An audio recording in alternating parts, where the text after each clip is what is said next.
लगभग 30,000 रुपया में लीक कराया गया था। 30,000 में लीक कराया गया था। जब इस बातों की जानकारी जब स्टूडेंटों को मालूम चला, स्टूडेंटों के अंदर गुस्सा का बवंडर फूट गया और बहुत सारे स्टूडेंटों ने आरटीआई फाइल किया और यूपीएससी को जानकारी दिया कि भाई साहब मामला क्या है। तो यूपीएससी इस बात, हेलो नमस्कार, स्वागत है आपके इस चैनल पर। दोस्तों, जब से यूपीएससी का प्रीलिम्स का रिजल्ट आया है ना, तब से बहुत सारे स्टूडेंट डिस्ट्रैक्ट हो गए हैं। उनके सपनों को ना तोड़ दिया गया है। वह चाह कर भी ना 2026 की एग्जाम की तैयारी नहीं कर पा रहे हैं। पिछले 1 महीनों से यूपीएससी ने जिस प्रकार स्टूडेंटों के साथ अन्याय किया है, जिस प्रकार उनकी बातों को इग्नोर कर दिया है, अब हर स्टूडेंटों के दिमाग में 2 ही बातें चल रही है कि अब हम यूपीएससी के खिलाफ लड़े कि अपनी पढ़ाई पर फोकस करें। अब वो डिस्ट्रैक्ट हो गए हैं। अब वो चाह कर भी ना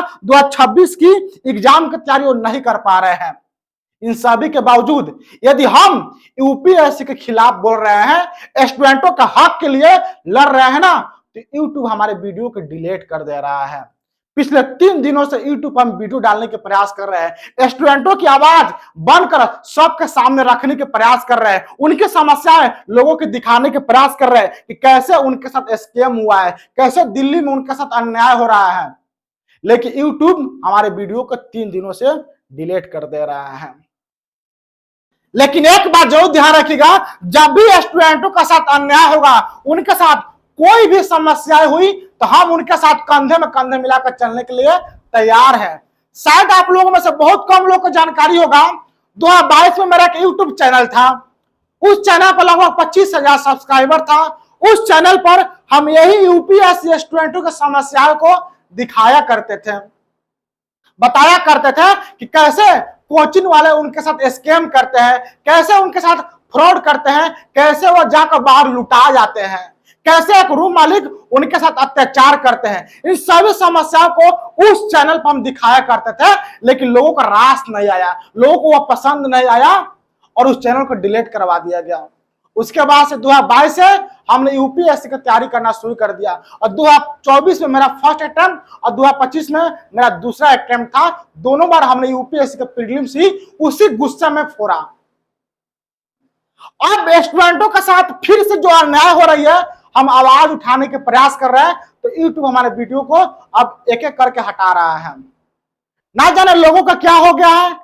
खैर छोड़ो, यूपीएससी से बहुत सारे स्टूडेंटों का ना शिकायतें हैं कि भाई साहब यूपीएससी, जब आप यूपीएससी का प्रीलिम्स का रिजल्ट जारी करो ना, उसका 24 घंटा के अंदर आप आंसर की के साथ साथ आप कट ऑफ जारी कर दो, ताकि स्टूडेंटों को मालूम चले कि हमने गलतियां कहां की है और उसी के हिसाब से वो आगे की तैयारी कर सके। लेकिन यूपीएससी बार बार उनकी बातों को इग्नोर कर रहा है। और स्टूडेंटों की डिमांड यह भी है कि भाई साहब, गुजरात में इतने सारे स्टूडेंट पास कैसे हो गए, तो इसकी रिपोर्ट ना सामने आ गई है और इसकी जानकारी गुजरात के एक अखबार में छाप दिया गया। ये देखिए भाई साहब, हम तथ्य के आधार पर बातें बोलते हैं, जो ही बोलते हैं स्पष्ट बोलते हैं। यह देखिए, गुजरात के द वार नाम के अखबार में छाप दिया गया है कि 25 मई का यूपीएससी एग्जाम था, उससे एक दिन पहले यानी 24 मई को पेपर लीक होने की मामला सामने आया और यह पेपर लगभग 30,000 रुपया में लीक कराया गया था। 30,000 में लीक कराया गया था। ये हम नहीं बोल रहे हैं, इस अखबार में छापा गया है।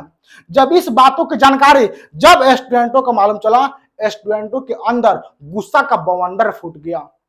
अब वो कह रहे कि क्या हो रहा है, तो स्टूडेंटों ने प्रोटेस्ट किया। ये देखिए, प्रोटेस्ट हो रहा है और बहुत सारे स्टूडेंटों ने आरटीआई फाइल किया और यूपीएससी को जानकारी दिया कि भाई साहब मामला क्या है, तो यूपीएससी ने इस बातों को इग्नोर कर दिया। चलो भाई साहब, मान लेते हैं कि यूपीएससी ने ये पेपर लीक होने के मामला को इग्नोर कर दिया, लेकिन उसके बाद भी स्टूडेंटों ने बहुत सारे आरटीआई फाइल किया कि भाई साहब आप आंसर की जारी करो, एज में सुधार कर दो, कट ऑफ जारी कर दो।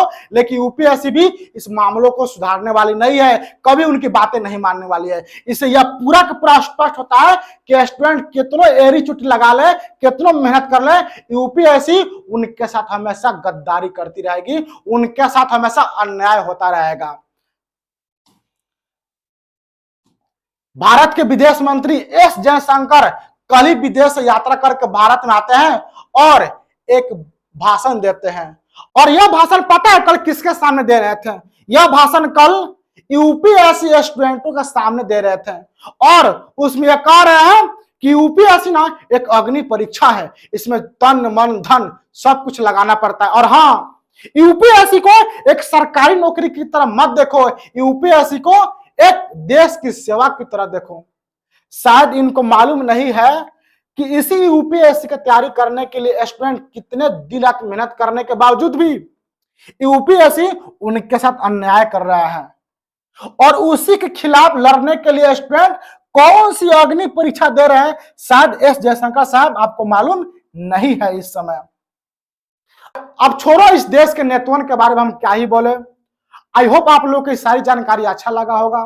यदि आप चाहते हैं कि हम आपकी आवाज बनकर देश के सरकार के सामने, जनता के सामने पब्लिक करें, तो इस चैनल को जरूर सब्सक्राइब कीजिएगा और इस वीडियो को जरूर शेयर कीजिएगा।